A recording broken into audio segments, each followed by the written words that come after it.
Jack Cregger டைரக்ஷனில் Julia Garner, Josh Brolin, Alden Ehrenreich, Austin Abrams, Benedict Wong, Cary Christopher, Amy மேடிகன்லாம் நடிச்சு இப்போ தேட்டர்ஸில் இங்கிலீஷ் வித் இங்கிலீஷ் சப்டைட்டில்ஸோட ரன் ஆகிட்டு இருக்க ஹாரர் மிஸ்ட்ரி த்ரில்லர் தான் வெப்பன்ஸ்.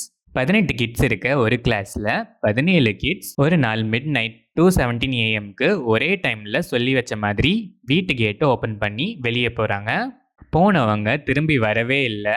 சிசிடிவி செக் பண்ணாலும் போகிறாங்க, இருட்டில் அப்படியே போய் மறைஞ்சிடுறாங்க. அதுக்கு மேலே எதுவுமே தெரியல.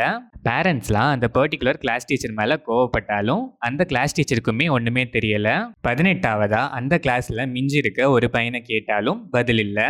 18 பேர் இருக்க அந்த கிளாஸில் 17 பேர் எப்படி ஒன்றா ஒரே டைமில் காணாமல் போகிறாங்க? ஏன் அந்த ஒரு பையன் மட்டும் காணாமல் போகலை? எதுக்கு பின்னாடி இருக்கிற மர்மமோ அதுக்கான விடைகளும் தான் வெப்பன்ஸ். இந்த படத்தோட run time 2 hours and 9 minutes. படம் ஆரம்பிச்சது இன்ட்ரெஸ்டிங்காக ரொம்ப நல்லாவே ஸ்டார்ட் ஆச்சு. போக போக ஸ்லோ பர்னாக கியூரியஸ் ஃபேக்டரை இன்க்ரீஸ் பண்ணுற மாதிரி சீன்ஸ்லாம் ஸ்லோவாக பில்ட் பண்ணி ஹைப்பர் லிங்க்டாக, அதாவது ஒரு இன்சிடென்ட் நடக்கிறதுக்கான பாசிபிலிட்டிஸ்லாம் ஒவ்வொன்றா ஒவ்வொரு டைமில் அப்புறம் எல்லாம் ஜாயின் ஆகிற பேட்டர்னில் ஒவ்வொரு ஆங்கிளாக ஸ்டோரி ரொம்ப நல்லாவே ட்ராவல் ஆச்சு. பெருசாக எங்கேயுமே லேகியாக ஃபீல் ஆகலை. ஸ்கேரி ஹாரர் எலமெண்ட்ஸ் கூட அங்கங்கே நல்லாவே ஒர்க் ஆச்சு. ஆனால் மோஸ்ட் ஆஃப் த போர்ஷன்ஸ்லாம் இன்வெஸ்டிகேஷன் ஜென்ரலில் தான் ட்ராவல் ஆச்சு. காமெடி எலமெண்ட்ஸ் கூட ஸ்டோரியை டிவியேட் பண்ணாமல் நல்லாவே ஜெல் ஆகி அங்கங்கே நல்லாவே சிரிக்கவும் வச்சுது. சஸ்பென்ஸ் ரிவீலிங் போர்ஷன்ஸுமே ரொம்பவே நல்லா ஹேண்டில் பண்ணியிருக்காங்க. Climax worth. Julia corner starting பாயிண்ட்டாக வராங்க. ஸ்கோப், கேரக்டர் ஆர்க், பர்ஃபார்மன்ஸ் எல்லாமே நீட்டு. ஜோஸ் ப்ரோலின் நிறைய சீன்ஸில் பண்ணுறதெல்லாம் அல்டிமேட்டாக இருந்துச்சு. பெனடிக்ட் வாங் சில சீன்ஸ் வந்தாலும் ஒர்த்தான ரோல் தான். பெர்ஃபார்மன்ஸ் செம. Alden Ehrenreich and Austin Abrams combo ultimate fun எலமெண்ட்ஸ்னே சொல்லலாம். கேரி கிறிஸ்டபர் இம்பார்ட்டண்ட்டான ரோல் செம்மையாக பெர்ஃபார்மும் பண்ணியிருக்காரு.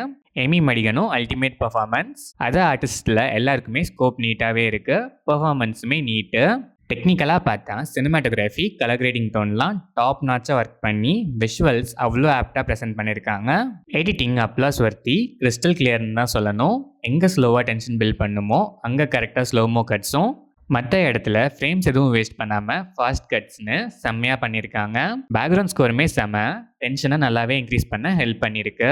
த்ரூஅவுட் த ஃபிலிம் நிறைய பிளேசஸில் ரத்தம் தெறிக்க பல சீன்ஸ் இருக்குது. ஆர்கன்ஸ்லாம் உடையிறது அது இதுன்னு ப்ரூட்டல் எலமெண்ட்ஸ் எக்கச்சக்கமாக இருக்கிறதால இது A சர்டிஃபைட் ஃபிலிமாக வந்திருக்கு. கண்டிப்பாக வீக் ஹார்ட்டடுக்கு நாட் ரெக்கமெண்டட். ஓவராலாக பார்த்தா யூனிக் அண்ட் இன்ட்ரெஸ்டிங் ஒன்லைன். அதை ஹைப்பர்லிங்க் ஸ்ட்ரக்சரில் நீட்டாக கன்ஃபியூஸ் பண்ணாமல் எல்லாருக்கும் புரிகிற மாதிரி ப்ரெசென்ட் பண்ணதுக்கே ஒரு பெரிய hats off. Horror elements, comedies, connecting point, emotions, ரீசனிங்னு எல்லா எலமெண்ட்ஸ்லேயும் செம்மையாக ஸ்கோர் பண்ணுற ஒரு ஒர்த்தான hyper linked horror mystery thriller தான் இந்த வெப்பன்ஸ்.